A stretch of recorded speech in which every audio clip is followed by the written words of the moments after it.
Hi there, I'm Jessica Drossin and I create actions, textures, and overlays for photographers.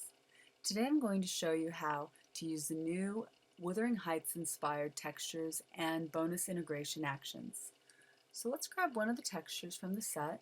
This is Heathcliff, and using the Move tool, I'm dragging it and dropping it right on top of my image, making sure that it's flush edge to edge.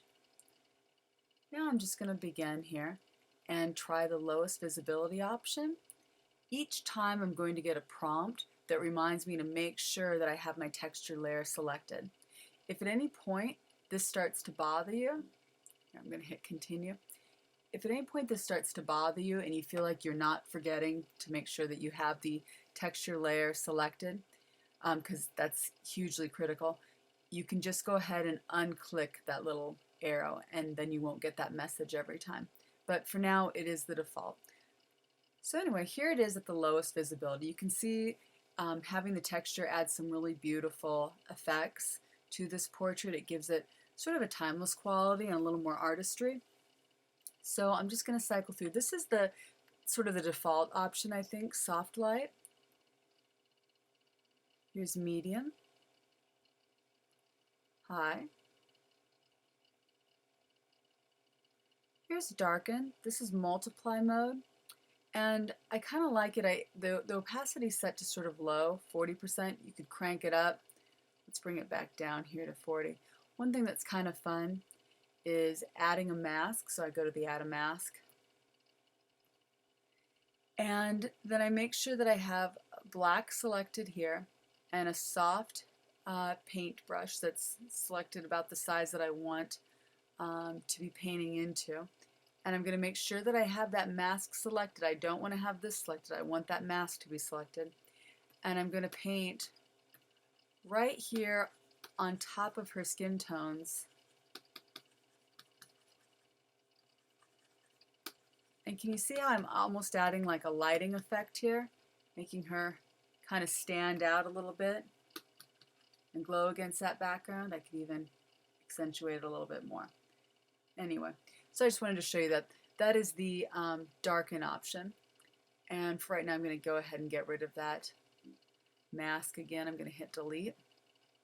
I'm going to move the opacity level back. So here is destroyed.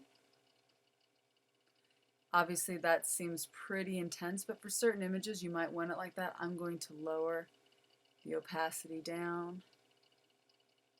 Here's lost and distressed. This works really cool on black and white images, and sometimes I like to just go ahead and crank it up.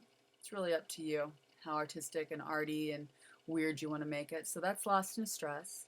This is really strong. As you can see, it is really strong. And here is washed out. This is going to be a softening effect, and you can lower it as you feel necessary. Right now I'm going to take it back to the lowest visibility, and I'm going to make sure that my opacity is set to 100%. And let's see, now I'm going to just go through some of these where we flip the texture horizontal. Here it is flipped vertically. I liked it better horizontally. We can brighten the texture. I can lower the opacity on that brightening effect to get it exactly how I want it, or I can just turn it off. I can throw it away. Here's texture darken. Same concept. I can always go in and lower the opacity or turn it off or get rid of it completely by dumping into that little trash can. If I want to add more contrast, I would simply hit this. You can see there's a lot more contrast here.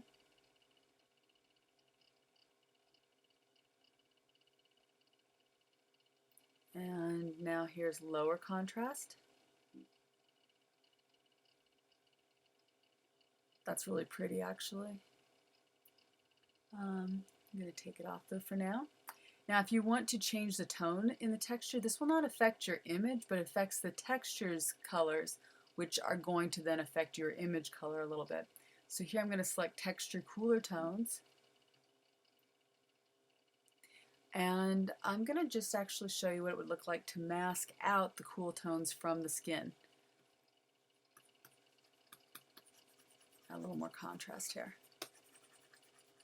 Anyway, it's kind of pretty. And I could always, again, lower it. Take it away. Here is the warmer tones adjustment.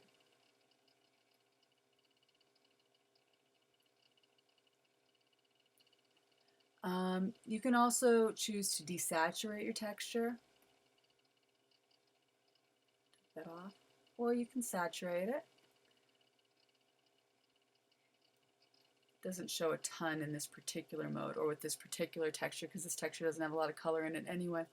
Let's say that your image is grayscale. I'm going to make this, oops, I hit color balance. I'm going to make this black and white just for the purposes of demonstration. And if I wanted my texture to be pure black and white, I would go here to Textured Grayscale Conversion and select that. And now I have a black and white texture on top of it as well. I'm going to get rid of those. Now let's say that you don't want the detail in the texture, but you love the tones and the richness it's offering. You simply go here to the Blur Texture Overall.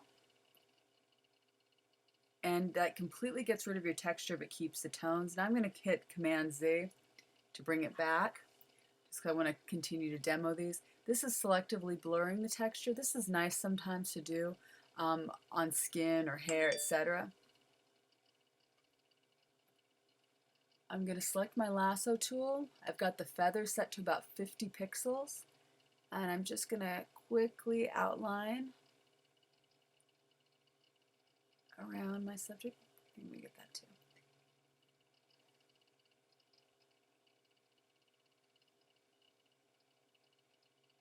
Here we go. And now I just can go back, now that I've got it selected. You see that it has Gaussian blur selected here in the action itself. I'm just going to hit that play button again. And now as you can see, there is no more texture on her face. It's just in the background. All right, well, I hope this was helpful. I hope you have a lot of fun using these texture integration actions in the new Wuthering Heights inspired textures. I had a great time making them. And thank you for watching. Have a great day. Bye-bye.